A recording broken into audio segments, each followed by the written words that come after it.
Halo Sobat RSKO Jakarta, Ayah Bunda, Assalamualaikum, selamat pagi, selamat datang di IG Live RSKO Jakarta bersama saya, Dr. Dewi, dalam acara Bincang Santai Kesehatan Interaktif. Pada Hari Anak Nasional kali ini, kami akan membicarakan tentang bagaimana mencegah ketergantungan gadget dan games dengan cerdas digital. Kali ini RSKO akan mengundang dokter anak yang baru bergabung dengan RSKO, yaitu Dr. Agustina Kadaristiana MSc, spesialis anak. Baik, selamat pagi dokter. Selamat pagi, Dokter Dewi. Halo, ayah ibu semuanya. Semoga sehat-sehat selalu ya. Oke. Nah, sepertinya ayah bunda sudah tidak sabar ya untuk memulai acara ini. Silakan ikuti acara ini. Bila ada pertanyaan silakan tulis di IG Live Story, dan bagi pertanyaan yang terpilih akan mendapatkan harga khusus konsultasi dokter anak di RSKO. Yuk kita langsung mulai aja. Di mana dok? Oke, boleh. Sehat hari ini? Alhamdulillah sehat. Ya, sebenarnya kita mau bahas tentang kecanduan games ini sekarang sama gadget. Nah, sebenarnya yang dimaksud dengan kecanduan gadget dan games itu apa sih?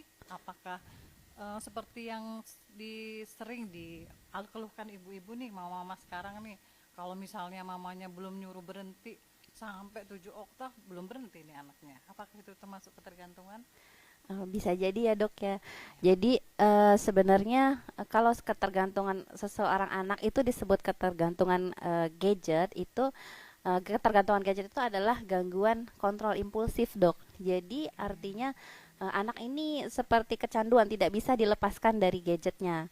Ketika dia dilepaskan gadgetnya dengan secara paksa gitu ya atau tiba-tiba dia menunjukkan gejala seperti marah-marah, depresi, kecemasan ya. Dan itu bahkan sampai bisa mengganggu aktivitas sehari-hari. Nah, itu adalah kecanduan gadget tuh definisinya ya. Oh, begitu ya, Dok ya. Oke, jadi sebenarnya siapa aja sih yang bisa mengalami ketergantungan gadget itu? Apakah cuma anak-anak atau remaja atau bagaimana itu, Dok? Jadi sebenarnya tidak semua orang mengalami ketergantungan gadget ya, meskipun anak atau remaja diberikan gadget itu tidak selalu menjadi ketergantungan. Tetapi memang ada beberapa orang yang meningkat resiko faktor ketergantungan gadgetnya. Yang pertama kelompok anak-anak dan remaja Oke. ya. Kemudian ditambah lagi kalau mereka ini mempunyai masalah psikis seperti ada gangguan kecemasan, kemudian depresi ya, kemudian anak dengan percaya diri yang rendah, Oke. dan juga kalau misalnya anak-anak dengan hubungan orang tua ataupun hubungan dengan lingkungan sekitar itu tidak baik. Jadi contohnya anak yang mengalami bully, kemudian anak yang mengalami kekerasan di rumah ataupun di sekolah ya, Oh. itu adalah beberapa kelompok anak yang beresiko mengalami ketergantungan gadget, Dok. Oh, begitu ya. Jadi ayah bunda, kalau misalnya anaknya seperti sering dibully atau memang kurang perhatian, jadi bisa Ya. dia apa namanya kompensasinya ke situ ya, Dok ya? Iya, jadi itu seperti Oke. pelarian, Dok. Oh, baik-baik. Terus seberapa sering sih kecanduan gadget sama games itu? Apakah sekarang ini sedang menjamur banget atau gimana ini? Ya, jadi memang teknologi itu tidak bisa dipisahkan ya sekarang, apalagi berkembang lagi AI ya dan sebagainya. Ya. Tapi beberapa studi itu menyebutkan, bahkan ini dari penelitian yang terbaru, itu kecanduan gadget pada anak ataupun remaja itu bisa sampai 30% ya. Kalau mungkin 5 tahun yang lalu itu sekitar 20-30%, tapi sekarang di liter terbaru itu bisa sampai 40%. Oh, Jadi banyak sekali ya, Dok ya. ya, ternyata memang banyak sekali dan ini perlu diwaspadai oleh orang tua Hmm. ya. Seperti itu. Oke, baik. Terus sebenarnya apa sih yang menyebabkan kecanduan gadget itu? Apakah memang seperti tadi ya, Dok ya? Ada yang kurang perhatian atau memang pelarian? Itu gimana, Dok? Bisa dijelaskan? Ya, jadi kecanduan gadget ini berbagai macam faktor ya penyebabnya gitu. Jadi intinya sebenarnya kalau dari segi biologis gadget itu seperti ketika kita menggunakan gadget atau smartphone atau game atau apapun ya, dia meningkatkan dopamin dalam tubuh kita. Nah, dopamin ini tuh kaitannya dengan pleasure atau kesenangan gitu. Jadi ketika hal ini dipaparkan dalam jangka waktu yang lama ya dan tidak ada aktivitas pengalih yang lain, nah ini anak bisa mengalami kecanduan gadget gitu. Nah, sebab-sebabnya tuh tadi banyak ya, bisa dari ada dari faktor diri sendiri ya, tapi sebenarnya awal mulanya itu dari yang memberikan gadget nih sebenarnya. Oh, Jadi iya iya. paparan anak kan tidak mungkin dikenalkan gadget kalau bukan dari yang terdekat yaitu orang tua gitu. Jadi makanya orang tua mesti hati-hati. Sebagai contoh gitu, orang tua ketika biasanya nih sebabnya tuh akarnya orang tua belum paham bagaimana sih strategi penggunaan gadget ke anak. Kemudian belum paham juga bagaimana cara menenangkan ketika anak tantrum atau marah, dan orang tua juga belum paham cara bermain dengan anak gitu, apa stimulasinya. Jadi ketika ibaratnya seperti bingung gitu, ketika bingung orang tuanya sibuk, kemudian anaknya misalnya nangis ya, itu biar Ya, cepat tenang dikasih gadget, dikasih game. ya, ya, Nah itu itu cara cepat itu sebenarnya biasanya itu, Dok. iya, nah itu akar awalnya tuh dari Ya. situ. Tapi memang berkembang lagi ya dipengaruhi oleh berbagai macam faktor tadi ya, dari misalnya anaknya itu sendiri, ada kecemasan, depresi atau rendah diri ya, dan juga hubungan dengan sekitarnya yang kurang baik sehingga anak bisa mengalami kecanduan gadget seperti itu, Dok. Oh, berarti memang intinya dari keluarga ya, Dok ya, dari terdekat ya. Iya, betul, Ya, dari lingkungan terdekat ya, itu memang mulanya. karena memang sekarang ini orang tua nyari jalan pintas sih, terutama Iya, yang bekerja. iya. Jadi biar cepet diem, anaknya udah dikasih HP gitu ya. Iya, Nah, gitu. betul. Jadi sebenarnya dimulainya dari situ ya. Iya. Karena Baik, nggak baik. mungkin anak gak ada yang memberikan akses itu sih sebetulnya Iya, yang iya, iya. perlu dibekali juga ya. Oke, baik. Terus kalau misalnya sudah begitu nih dok, kita bisa nggak sih tahu ciri-cirinya yang kalau misalnya anak kita tuh dianggap sudah kecanduan itu apa sih ciri-cirinya dok? Iya, jadi yang pertama ini baik kecanduan gadget maupun game ya. Jadi yang pertama itu gejalanya impulsif, Dok. Oh, Artinya ketika dia sering mengecek mengecek HP oh, atau mengecek gadget dan apa namanya smartphone-nya misalnya. Atau misalnya kalau lagi ada notifikasi dia langsung ngeh gitu. Nah, itu oke. hati-hati di situ. Kemudian kalau misalnya dia udah menunjukkan ketidaktertarikan, jadi dia mau meninggal, lebih baik memilih gadget daripada bergabung ke aktivitas bersama. Jadi Oh, misalnya kalau ada acara keluarga atau misalnya ada makan bareng di meja makan, dia tuh susah banget untuk diajak eh, berhenti gitu main gadgetnya.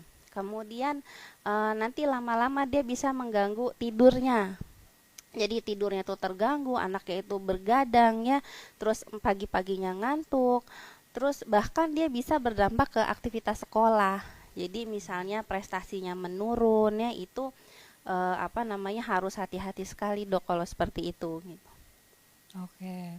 Berarti ayah bunda perlu diperhatikan ya anak-anaknya. Kalau misalnya sudah ada ciri-ciri seperti itu, berarti sudah ada tanda-tanda ketergantungan gadget ya Iya. dan games. Cuman gini aja nih dok, kalau misalnya tadi kan dokter bilang ada tuh yang apa eh, menurun prestasinya, kan ada juga dok. Jadi dia sebenarnya nggak menurun prestasinya, tapi Mm-mm. tetap dia berprestasi, tapi udah ada ciri-ciri begitu. Itu gimana itu dok? Ya itu mesti dilihat juga ya gitu. Mesti kalau Mm-mm. misalnya ada memang nggak semua ciri-ciri itu muncul, tapi tetap kita apa, kita perlu awasi gitu. Kalau misalnya sudah terlihat berlebihan gitu, misalnya prestasinya oke nih tapi dia begadang gitu sampai malam, nah itu kan tidak baik juga karena itu lama-lama mengganggu kualitas tidurnya dan mengganggu kesehatan dia jangka panjang, Dok, begitu. Oke, baik. Terus sekarang kalau misalnya sudah ada anak nih dok, yang Mm-mm. kita udah ada ciri-cirinya seperti itu, nah caranya apa? Diagnosanya itu gimana itu dok? Oke, jadi kalau misalnya orang tua menemukan gitu ya pada anaknya terdapat gejala seperti itu, jadi sebaiknya memang dibawa ya ke dokter anak, bisa juga ke psikiatri anak ya, untuk dilihat, dinilai apakah betul anaknya mengalami kecanduan atau tidak ya. Jadi memang ada beberapa alat screening atau alat bantu untuk mengetahui apakah anak kecanduan atau tidak. Tapi kalau untuk diagnosisnya sendiri ini uniknya dok, sebenarnya kecanduan gadget itu belum apa ya sama beberapa pakar tuh belum belum ada gitu kriteria diagnosis yang Oh gitu pasti ya gitu. dok. Jadi kalau di dalam dunia kedokteran nih dok, kita pakai kriteria itu namanya ICD sama DSM. Jadi kalau DSM itu kriteria untuk gangguan mental. Nah, jadi karena saking apa ya, saking belum sepakat nih gitu, kita belum menemukan belum ada diagnosisnya. Biasanya kita masukkan ke diagnosis DSM itu yang kecanduan tetapi bukan karena obat. Jadi secara umum seperti itu. Tapi memang kalau dari apa namanya, kalau misalnya kecanduan game itu sudah ada kriteria diagnosisnya, dan Ya. kalau kecanduan internet tuh sudah ada. Jadi mungkin seperti itu. Jadi intinya sih kalau misalnya ayah ibu yang merasa khawatir gitu ya apakah anaknya mengalami kecanduan gadget atau game, itu Ya. sebaiknya diperiksakan, gitu, dikonsultasikan seperti itu dok. Oke. Ya cukup jelas ya, dari dokter Tina. Terus sekarang kalau misalnya sudah terdiagnosa nih dok, Mm-mm. misalnya sudah dibawa ke dokter, sudah konsultasi, ada nggak sih sebenarnya rekomendasi supaya bisa mencegah itu terjadi gitu? Oke, jadi kalau untuk pencegahan sebetulnya suara saya kecil ya. Jadi mohon maaf ya, saya akan besarkan suaranya. Jadi kalau untuk pencegahan, kalau dulu nih dok kita kenal. Jadi di tahun 2016 itu American Academy of Pediatrics atau AAP, jadi lembaga kesehatan dokter anaknya Amerika lah dok. Dia Oke. itu membuat rekomendasi panduan pemakaian gadget berdasarkan waktu. Jadi Oh, jadi misalnya sudah ada panduannya ya dok ya? ya dulu itu screen Mm. time. Nah, screen time jadi mereka cuma bilang oh untuk anak umur sekian sekian itu harus boleh makainya berapa jam, umur sekian sekian berapa jam. Nah, tapi di tahun ini mereka merevisi, Dok.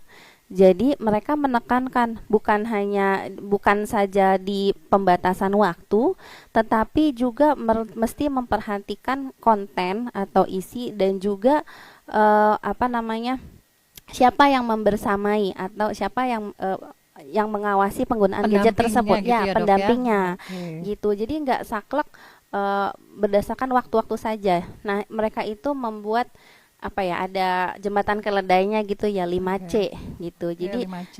5C itu satu children atau anak, yang kedua itu konten atau isinya apa, Mhm. kemudian yang ketiga itu ada calm. Jadi bagaimana orang tua itu mesti Menenangkan menenangkan gitu ya anak, dok tahu ya? cara Oke. menenangkan anak. Kemudian crowding out itu artinya bagaimana selain menggunakan gadget nih, orang tua tuh perlu paham aktivitas apa yang bisa mengalihkan dari gadget yang menyenangkan gitu. Ah, Kemudian yang terakhir tuh komunikasi. Jadi komunikasi ini artinya kita mesti untuk anak sesuai dengan umurnya ya, kita mesti beri pemahaman juga bahwa sekarang ya era digital, ada teknologi apa-apa saja, manfaatnya apa, resikonya apa, dan itu disesuaikan dengan usia dok. Jadi kalau misalnya ayah ibu mau baca gitu ya, itu ada satu panduan yang cukup bagus ya di websitenya healthychildren.org itu .org itu AAP itu memberikan rekomendasi panduan menggunakan gawai bagi anak atau remaja sesuai dengan kelompok umur gitu. Jadi mungkin seperti itu ya dok. oh, baru tahu saya ya sudah ada panduannya ternyata 5C itu. Jadi ayah bunda tidak hanya fokus ke pembatasan screen time saja, tapi juga harus ada pendampingnya ya. Iya Harus betul ada dok. pendamping dan kita harus juga perhatikan bagaimana kontennya, apa kontennya, dan bagaimana menenangkan, sepertinya sudah suatu hal yang penting ya. Jadi anak tidak ditinggal begitu aja ya. Iya, Screen betul. time nggak ada screen time, tapi nggak ada pendamping sama juga ya dok Iya, ya. betul. Nanti siapa tahu pas kita lengah dia nonton yang lain Iya. gitu ya dok.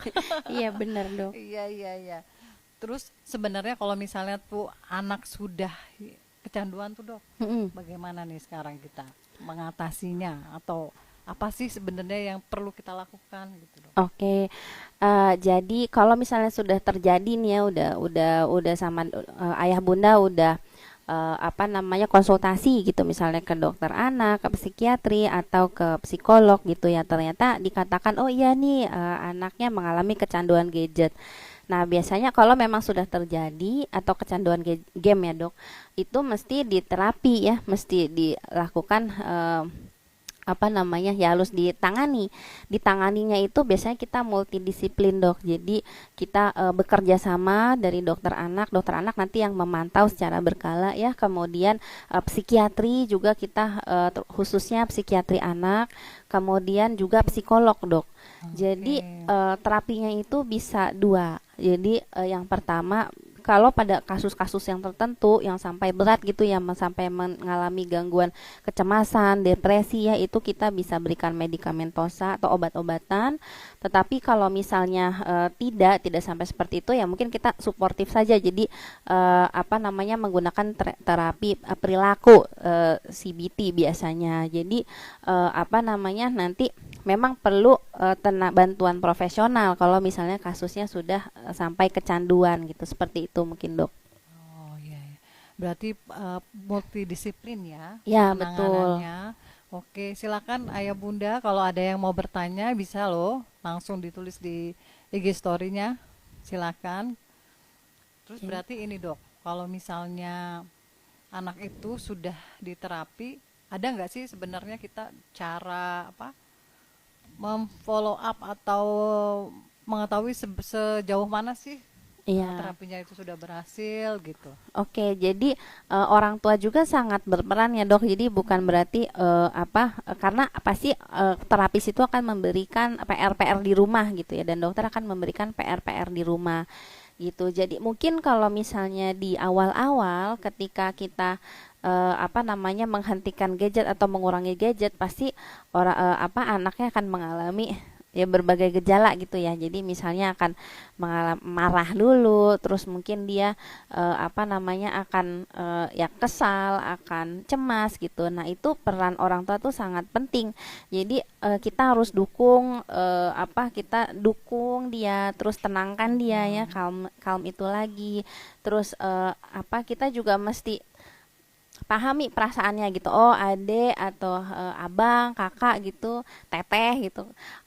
Merasa kesel ya gitu. Pasti marah ya, ini apa namanya ayah ibu terapi seperti ini.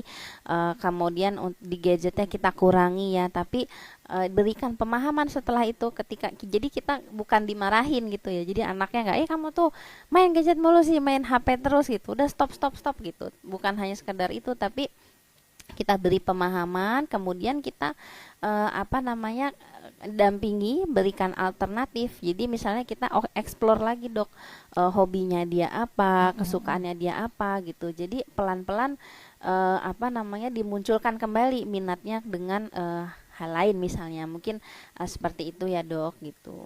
Oke, baik.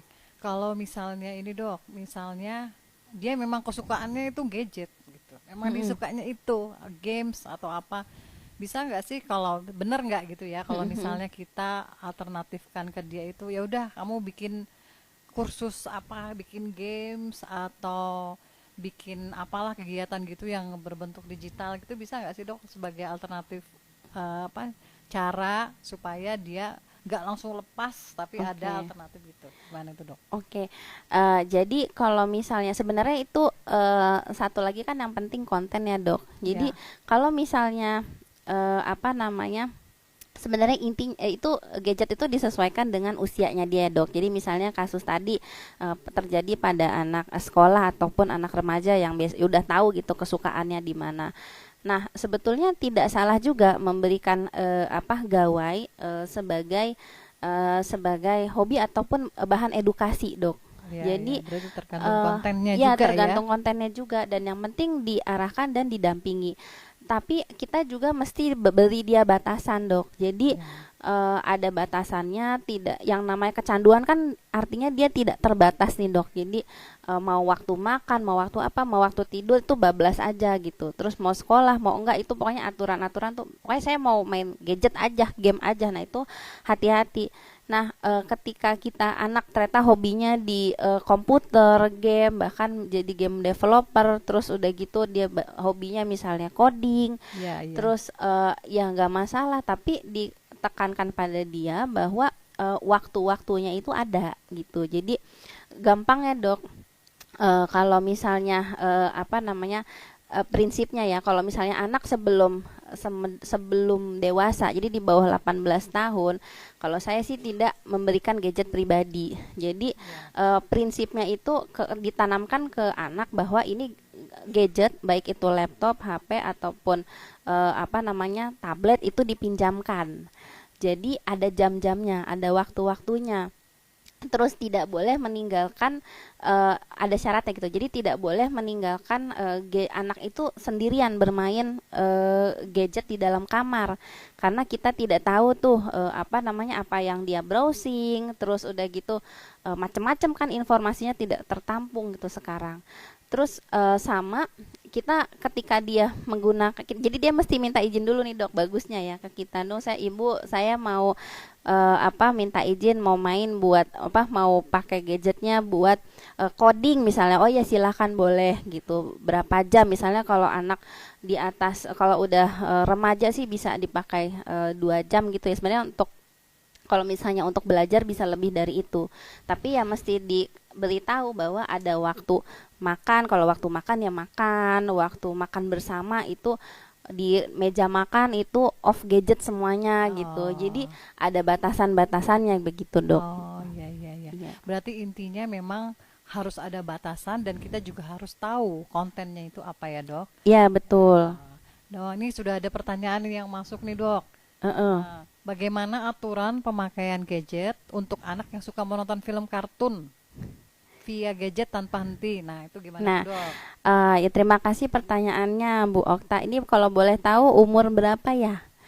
Jadi apa namanya, tergantung usianya ya. Jadi kalau misalnya ya, intinya, Dok, kalau misalnya anaknya itu di bawah 18 bulan, jadi masih bayi, kita mesti, yang tadi aspek 5C tadi, satu, children. Kita mesti paham anak kita ada di usia berapa, ada di tahapan perkembangan yang mana. Jadi Oke. kalau misalnya anak umur di bawah 18 tahun, dia itu lagi butuh-butuhnya stimulasi dua arah. Jadi pemberian gadget, apalagi diberikan tablet, apa namanya, untuk balita terus dibiarkan saja, itu sebenarnya keliru, Dok. Oh, ya, Karena ya, ya. hati-hati kalau misalnya di bawah 2 tahun anak diberikan gadget, terus dia bermain browsing-browsing sendiri, terus kita juga tidak perhatikan kontennya, itu nanti dia bisa mengalami keterlambatan bicara, bahkan gejala-gejala autis. Nah, kalau misalnya anaknya sekolah gitu ya, prasekolah ataupun anak SD awal-awal, nah itu kita mesti kontrol, Bu. Jadi kita apa namanya, ini kan dibilang film kartun via gadget tanpa henti. Nah, kita harus punya kontrol. Jadi satu, kita tidak boleh, prinsipnya itu kita pinjamkan gadgetnya. Jadi kita tidak boleh memberikan dia gadget pribadi. Terus tontonannya juga mesti kita pilihkan gitu. Nah, mau nggak mau, kalau misalnya udah terlanjur nih, oh saya keliru nih memberikan gadget tanpa batas gitu, ya batasi. Jadi ambil gadgetnya, beri dia pemahaman, berikan dia alternatif yang lain. Anak-anak yang masih balita atau masih sekolah awal-awal itu kan dia sangat lagi apa ya, perkembangan otak, lagi senang-senangnya aktivitas fisik, lagi senang-senangnya mengeksplorasi. Nah, jadi fasilitasilah itu dengan kegiatan yang lain gitu. Jadi misalnya olahraga bareng, main bola, masak-masakan. Jadi seperti itu, dan orang tua juga perlu membekali diri dengan cara menenangkan anak gitu. Jadi nggak usah panik.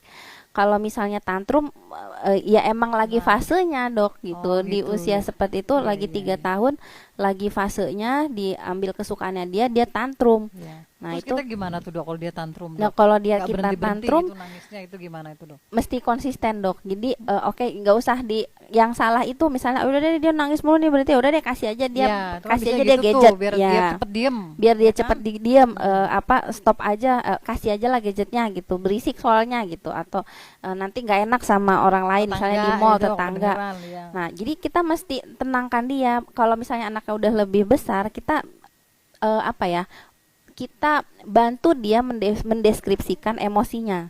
Jadi misalnya, aduh, adek merasa kesel ya, pasti adek merasa kesel ya, apa tabletnya ibu ambil gitu, maaf ya. Terus iya ya, jadi oh iya dia saya merasa kesel dan sedih gitu. Itu karena lagi anak tuh lagi mengenali, lagi berkembang tuh, si apa perkembangan emosinya. Jadi kita bantu definisikan. Terus yang kedua ya kita peluk dia, kita tenangkan dia. Baru setelah itu Oke. kita beri pemahaman. Ya maaf ya ini nggak baik. Lama-lama udah ya hari ini segini dulu udah gitu. Lama-lama insya Allah dia akan apa paham kalau misalnya kita bentuk pola seperti itu. Mungkin begitu dok. Oh iya, ya intinya konsisten ya dok ya, Iya, konsisten dan sebenarnya gini dok, kadang-kadang kita sudah konsisten, nanti bapaknya nah iya. gitu, kadang neneknya, kalau misalnya satu rumah dengan neneknya itu gimana tuh dok? Nah itu Nah itu harus kan satu, kompleks lagi ya iya, masalahnya. itu harus satu pemahaman dulu dok. Jadi apa namanya, kalau misalnya ibu bekerja, kita menitipkan ke orang tua, menitipkan anak itu ke yang lain gitu ya, pengasuh ataupun orang tua atau yang lain, itu harus satu satu page dulu, harus sama dulu persepsinya, nggak bisa enggak, dan kita mesti contohkan dulu dok. Jadi nggak bisa juga kita, jadi kita harus jadi role model dulu di saat misalnya kita lagi Oke. apa namanya pas lagi di weekend nih, kita jadi role model. Bahkan untuk untuk mendelegasikan memberi makan aja harus seperti itu dok. Jadi kita kasih dulu contoh ke apa ke pengasuhnya, ini makan tuh ada jadwalnya.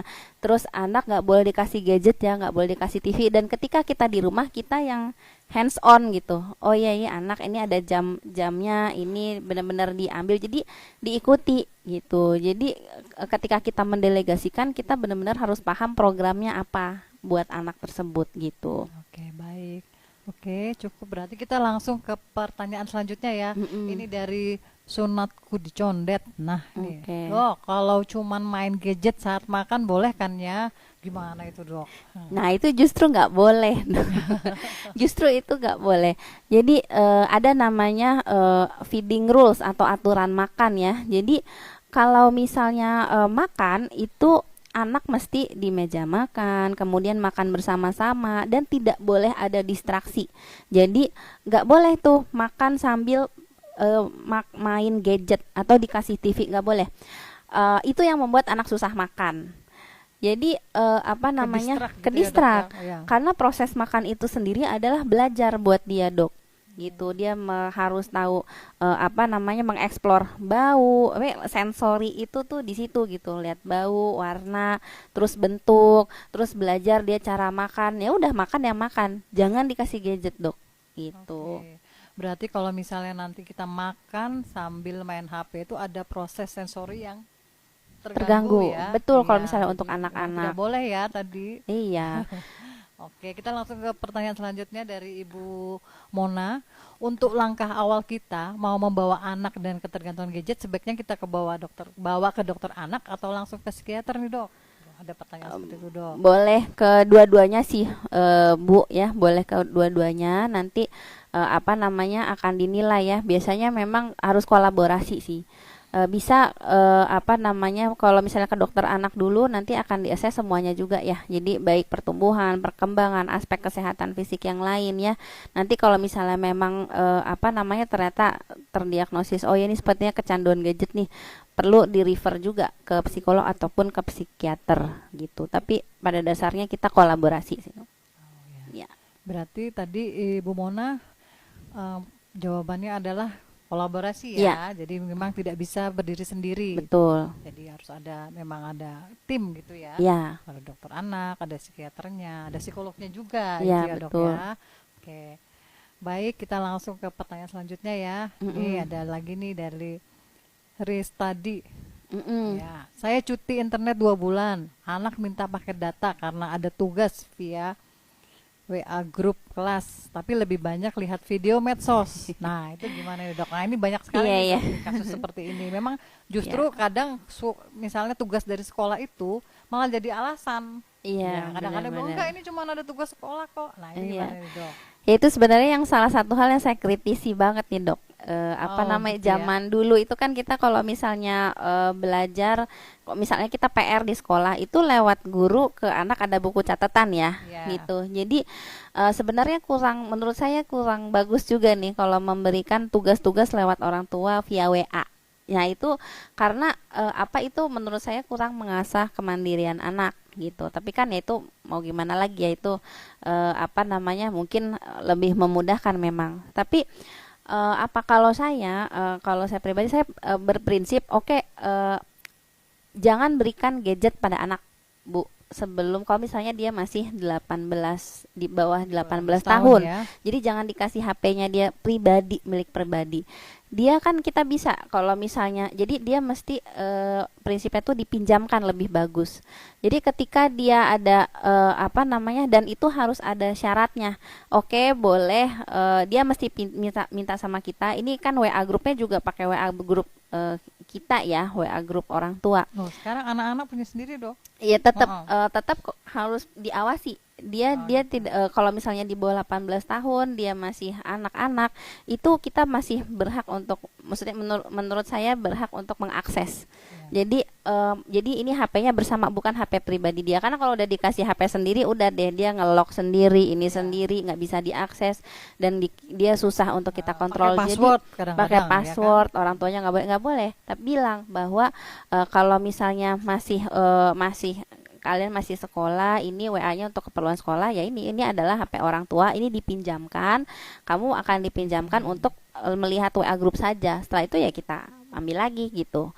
Jadi emang untuk belajar belajar aja gitu. Nanti kalau misalnya ada keperluan main, misalnya kalau untuk di atas 13 tahun deh anaknya mau main untuk rekreasi boleh misalnya 1 jam, apa namanya 1 jam 2 jam itu masih boleh lah kalau untuk remaja-remaja atas. Tapi ya kita awasi juga, jangan biarkan, sebaiknya tidak membiarkan mereka browsing sendiri di kamar dok, gitu Oke. ya, karena kita nggak tahu tuh apa sekarang isinya macam-macam. Itu jadi salah satu kontrolnya seperti itu gitu. Jadi apa namanya ya sebagai orang tua kita mesti tahu juga batasan-batasannya apa, nanti orang anak tuh insya Allah akan paham kok kalau kitanya konsisten gitu Ya, berarti intinya memang harus ada pembatasan ya dok ya. ya. Jadi nggak sembarang anak-anak di batasnya itu 18 tahun berarti ya dok ya. Sebenarnya Bilangnya kalau anak anak kan ya. sampai 18 tahun, iya. Iya.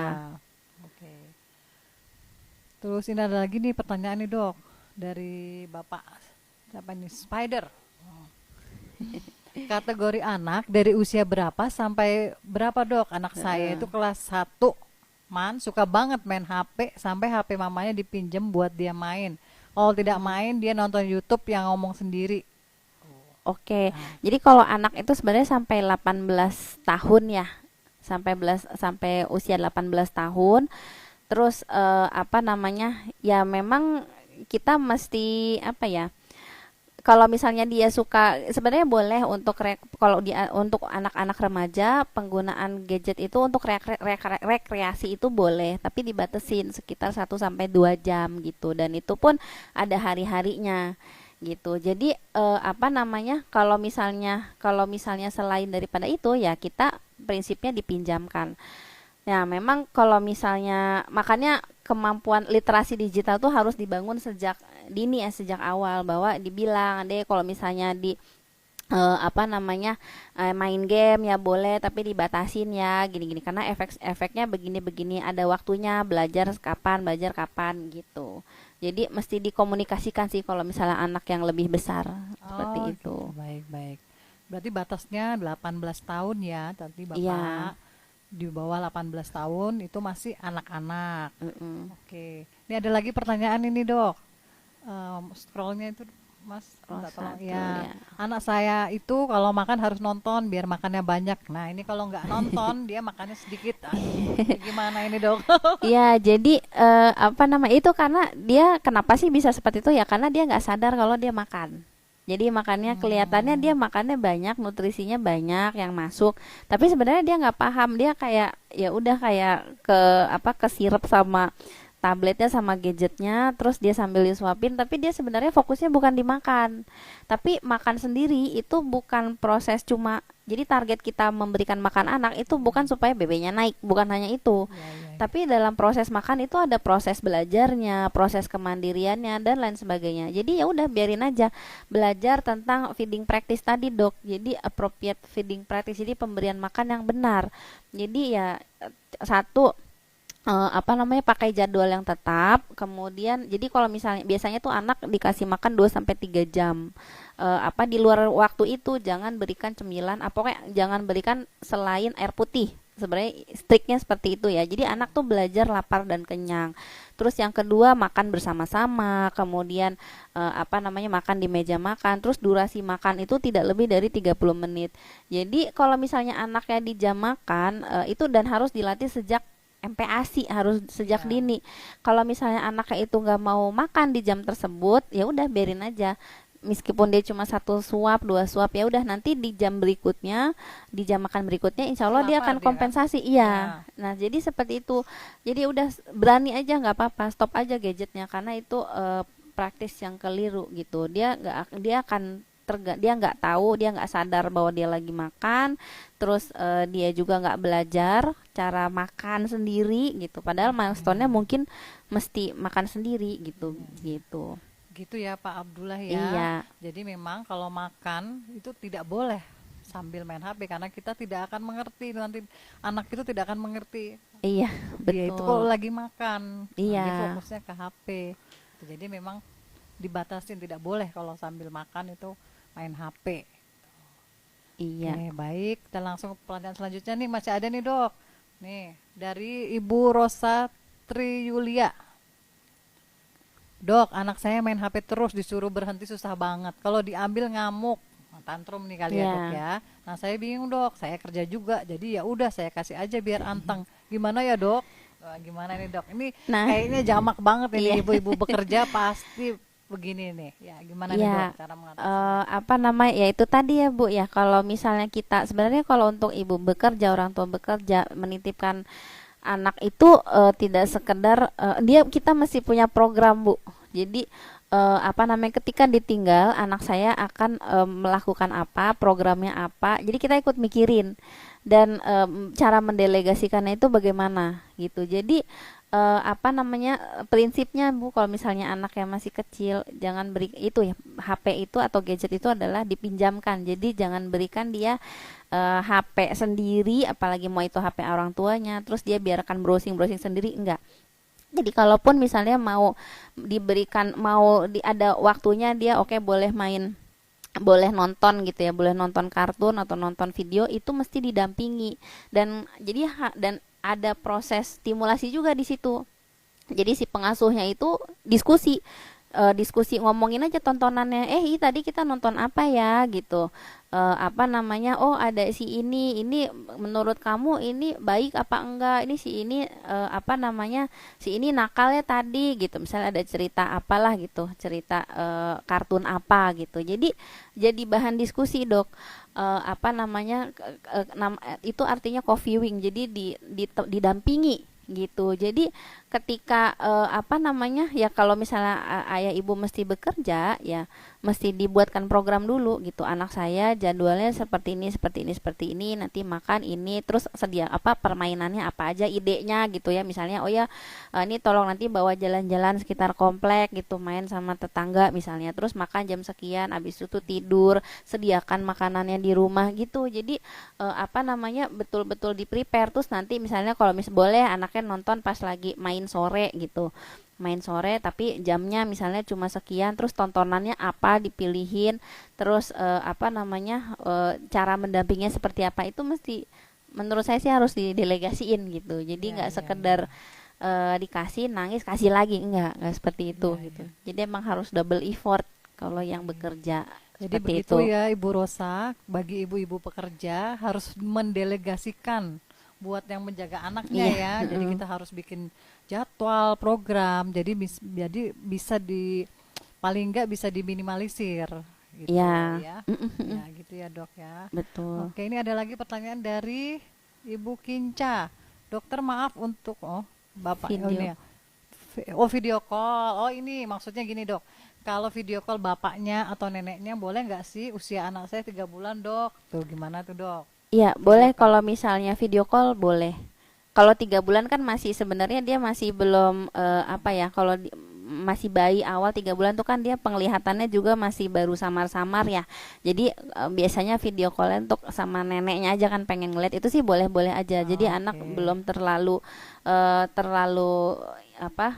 Terlalu eh, apa Arahnya ya belum ke sana mengarahnya gitu ya, belum ke sana fokusnya gitu belum ke fokusnya sana belum ke ya. sana Iya gitu jadi iya. kalau untuk sekedar video call untuk di bawah 18 bulan itu masih boleh Oke, gitu boleh ya Bu ya. Kinca ya. Oke, wah masih banyak ini pertanyaan. Langsung Ya. aja ya ke Ibu Gilang HD. Nih bertanya, bagaimana pengaruh gadget terhadap perkembangan bahasa, motorik dan sosial anak yang telah kecanduan bermain gadget. Nah, ini Mm-mm. gimana itu, Dok? Pertanyaannya Ibu Gilang. Ini mungkin perlu mungkin bagusnya saya ketahui dulu ya berapa usianya ya. Jadi kalau misalnya memang masih pada saat eh, balita gitu ya di bawah 5 tahun, terus anak sudah atau di bawah di mana ya di bawah 18 bulan lah saya harus paham dulu itu dia usianya berapa sebenarnya.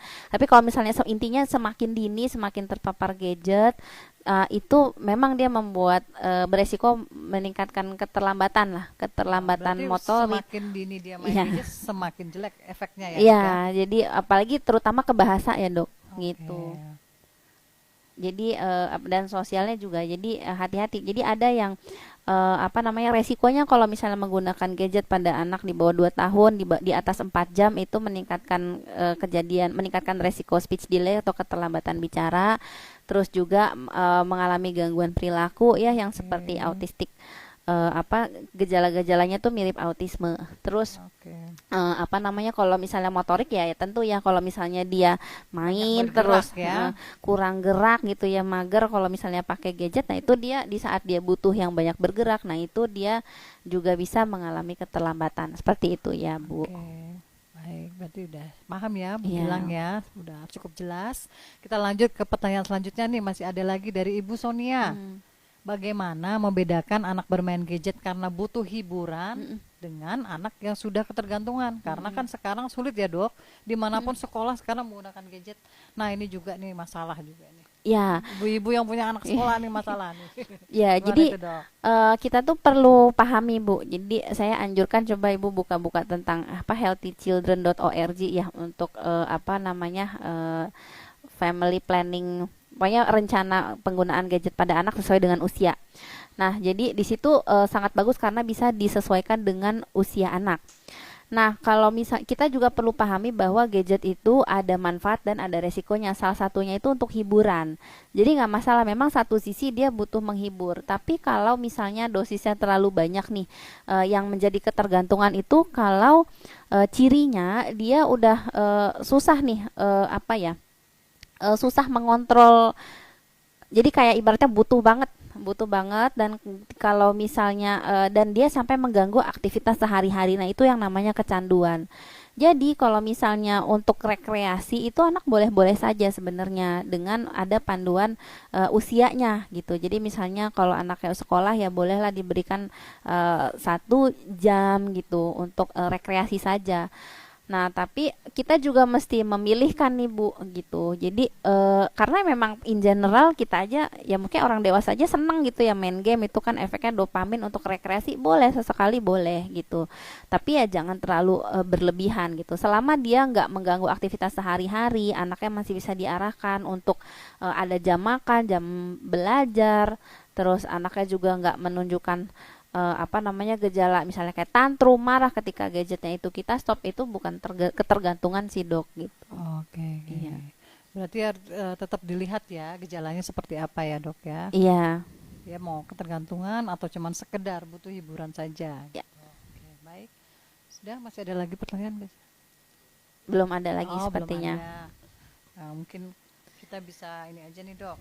Kalau misalnya di sekolah, memang masalahnya kan kalau anak-anak sekolah sekarang memang pakai HP ya dok ya. Iya.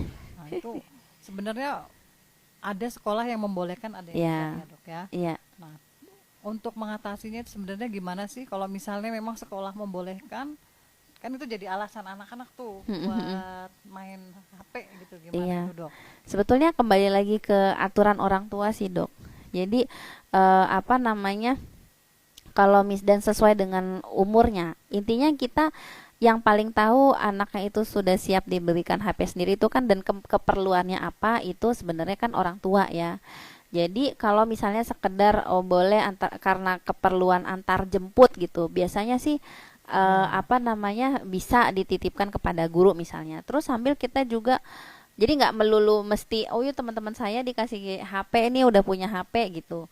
Kalau saya pribadi sih saya belum memberikan, udah beri pemahaman bahwa kamu tidak akan diberikan HP ya sampai kamu usianya dewasa gitu. Jadi kalau untuk urusan antar jemput atau ada kepentingan lain harus izin dulu sama guru gitu. Jadi tergantung kitanya sih dok mengarahkannya Ya. seperti apa gitu. Kalau misalnya memang ternyata oh anaknya apa kita udah beri sebelumnya, udah kita beri pemahaman nih, terus udah beri strategi, anaknya juga udah mandiri misalnya, udah bisa mengatur apa namanya waktu-waktunya dan lain sebagainya, itu apa namanya ya silakan saja gitu, tapi mesti didampingi orang tua, dan orang tua boleh sekali kok melihat sesekali mengecek gitu apa yang menjadi apa yang di browsing, apa kontennya, bagaimana sosmednya gitu. Mungkin seperti itu sih dok. Oke. Berarti sebenarnya kalau misalnya anak-anak remaja nih dok, kan beda ya. Kalau mungkin masih SD kita masih bisa nih Mm-mm. ngatur. Kadang-kadang udah yang remaja yang tanggung nih dok, kan Mm-mm. agak susah tuh apa ya namanya, mengakalinnya gitu. Iya. Itu gimana tuh dok? Misalnya anak remaja mereka bilangnya saya udah maunya ada privacy sendiri. Nah itu gimana itu Hmm. dok? Apa namanya ya, balik kalau saya pernah diajarkan sama psikolog pendidik ya Ya. gitu, dibilangnya bahwa selama masih apa namanya terkait privacy, kita mesti sampaikan bahwa ya kamu boleh punya privacy tapi selama masih jadi tanggungan orang tua, masih tinggal di rumah orang tua. Nah, ini apa namanya, dan demi keamanan kamu boleh orang tua boleh mengaksesnya gitu. Lain kalau misalnya nanti kalau misalnya kamu sudah dewasa, sudah kuliah misalnya, ya silakan saja, itu tanggung jawabnya jadi tanggung jawab dia gitu. Jadi kita mesti memberikan batasan-batasan dok yang tegas kepada anak gitu. Tapi memang dikembalikan lagi kepada apa namanya, kepada orang tua. Sebenarnya selama kalau misalnya anak tersebut apa ya, kalau udah remaja tanggung nih gitu, selama kita bisa memberikan apa namanya, selama hubungan dengan orang tua Ya. itu baik ya, dia juga mau terbuka sama kita, kita juga bisa menjadi teman dari mereka. Mereka tuh insya Allah bisa bertanggung jawab sih dengan apa namanya, apa yang apa namanya di dia mereka browsing dan mereka apa namanya temukan di gawai seperti itu. Jadi mesti kedekatan juga dengan orang tua sih. Jadi mereka Ya. bisa cerita apa aja apa namanya tanpa mesti khawatir gitu ada faktor lain ya, seperti itu Oke, mungkin. iya iya.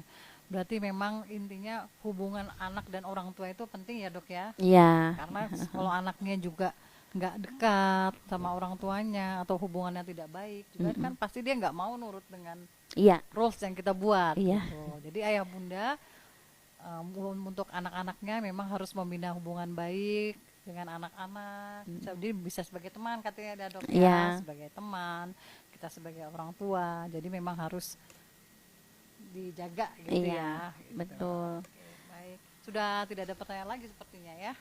Ya, Oke. mungkin aku sedikit apa ya, saya sedikit sampaikan kali ya tentang AI mungkin ya dok Oke, ya boleh gitu. boleh. Jadi kan apa Artificial namanya, intelligence artificial ya. intelligence ya sedikit.